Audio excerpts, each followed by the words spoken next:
Appropriation 2010-11 Estimates Bill. Order. I apologise to the clerk. Order. Order. I ask the member in the visitor in the gallery to desist immediately or he will be removed. Order. I apologise to the House for this intrusion on the business of the House. I call on Government Order of the Day number 1. Appropriation 2010-11 Estimates Bill. Adjourned debate on second reading and amendment proposed thereto.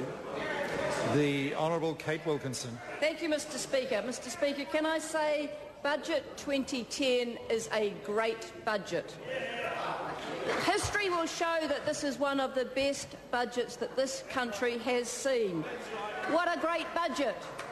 Labour, who took us from the best of times to the worst of times, they led us into one of the worst recessions in history, and we are now leading New Zealand out of it. That's right. Mr Speaker, this government is focused on growing the economic pie, providing the right incentives for New Zealand families to get ahead. We want a bigger pie so everyone gets a bigger piece. Labour seems to be stuck firm and fast on the politics of envy. All they do is pick and pick at the same old pie, complaining no one trusts them to slice it anymore. Well, actually, they're right. Mr Speaker, this budget focuses on lifting long-term economic growth to create jobs, to boost incomes, to raise living standards and to help Kiwi families get ahead. It keeps us on track to reverse the deficit and get the books back into surplus, notwithstanding the legacy left by Labour, who squandered some of the best opportunities that this country has seen. Mr Speaker, the Minister of Finance has pulled off a huge coup with this budget, shown by the huge levels of support from both the public and political commentators. I think we would struggle, Mr Speaker, to count how many column inches and sound bites have been filled with praise and compliments for the decisive and courageous direction this budget sets the New Zealand economy. Actually, Mr Speaker, there is one quote that does appeal to me, and it's from a feedback from the New Zealand Herald, and it actually says, the worst bit about the budget was listening to Mr Goff respond to it in Parliament. And I actually think that probably says it all. But can we say, Mr Speaker, look, if we look at the quotes, the Dominion Post editorial heading, bold step to a better economy. Without changes to make it a more attractive destination for investment and skilled workers, New Zealand was facing a further slip down world economic tables. Mr English has made a promising start to arresting the trend. That's one quote, Mr Speaker. We have others that I'd like to put on the record book of Hansard. The record book of Hansard. Bernard Hickey said this is the most comprehensive and coherent reform of New Zealand's taxation system in more than 25 years. It goes a long way to tilting the economy back towards productive investment and away from property investment. Overall, I'd give it 8.5 out of 10. It's not the only one, though, Mr Speaker. Today's budget is a major step in the long-term aim of reversing this resource drain, with the added hope that some of our best and brightest and wealthiest will consider a return home. Mr Speaker, this is a great budget. This has seen the biggest reform, tax reform, in 25 years, Mr Speaker. It delivers on 4 objectives. It rewards effort and helps families get ahead, something Labour don't know much about. It helps us attract and retain skilled people in New Zealand, something Labour didn't know much about. It encourages savings and productive investment, something Labour didn't know much about.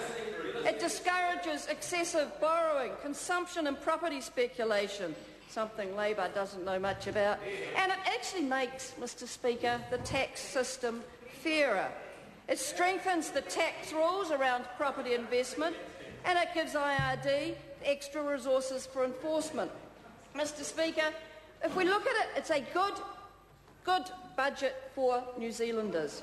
And if we look at some examples, a family earning $76,000 a year, a couple of children, they receive working for income, they pay $300 a week in mortgage repayments, which don't incur GST.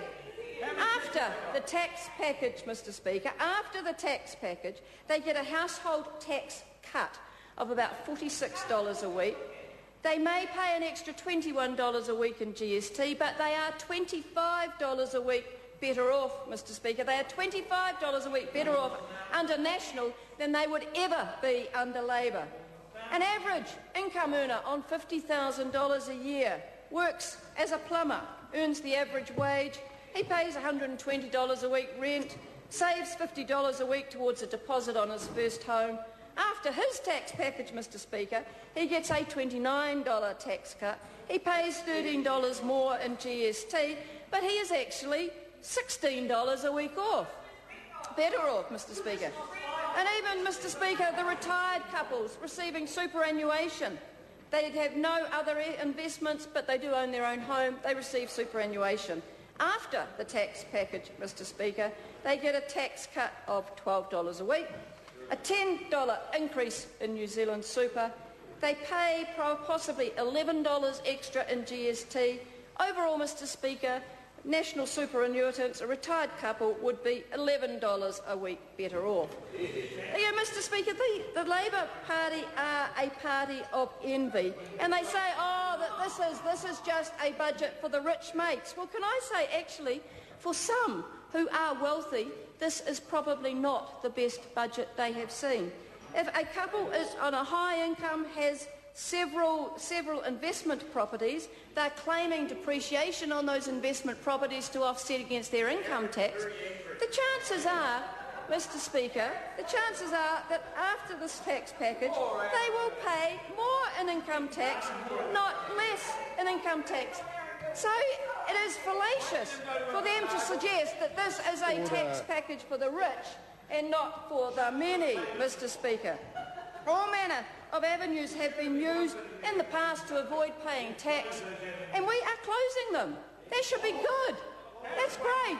That should be great news, even to the other side, even to the opposition benches. But no, they still whinge and moan and complain. Mr. Speaker, this is now a fairer tax system. It's a fairer tax system in place to ensure property investors and landlords aren't writing off their tax obligations through depreciation, so that they may put some money also into other productive assets and ventures, Mr. Speaker. Mr. Speaker, New Zealanders deserve a government that wants them to be successful. We are aspirational for New Zealanders. We want them to get ahead. They now have a government that wants New Zealanders to be successful. Mr. Speaker, this budget sets the government in a direction that provides the right incentives for people to work hard and to actually stay working here in New Zealand. Workers now will have more money in their pockets, and we trust them with money in their own pockets, because we want to give them the incentives to spend and use their money, to save and invest their money as they actually see fit. We trust them to spend their own money. I know it is a radical thought that we might trust New Zealanders to spend their own money. Mr. Speaker, this budget actually is not just about tax cuts. It's not just about tax cuts. Whilst the average wage earner will be about $15 a week better off, the average family will be about $25 a week better off. Actually, this is about spending money where we think it matters so that we can actually have a productive New Zealand. We are spending $321 million on science over 4 years. $321 million. That's the faith and confidence that we have in the science industry in New Zealand. $2.1 billion is spent on health for frontline health priorities over the next 4 years. An extra $512 million in 2010 and 11. Mr Speaker, we're spending more and more